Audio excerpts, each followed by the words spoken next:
હંમેશા આપણા દેશ કરતા પરદેશ મોંઘો છે, ક્યાંય સસ્તું નથી. હું અડધી દુનિયામાં ફરનારો સાધુ છું. જેટલા દેશમાં ગયો છે, સૌથી સસ્તામાં સસ્તું જો બધી જ વસ્તુ હોય તો મારા ભારતમાં છે યાર. અને તોય ઘણા અક્કલના ઓથમીઓ મોદી સાહેબને ગાળો દે છે.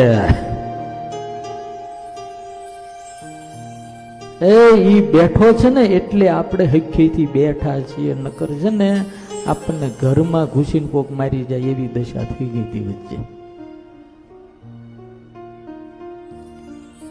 એટલે કોક આ મફત આપીશ, કોક આ મફત આપીશ, કોક આ મફત આપીશ, આવું કે ને તો આંધળા થઈને વોટ નહીં હાલતા. વિચારજો કે મારા છોકરાનું ભવિષ્ય મારે જોવાનું છે. દેશમાંથી કાઢી મૂકશે અને પરધર્મીઓ આ દેશની ઉપર આવીને શાસન કરશે.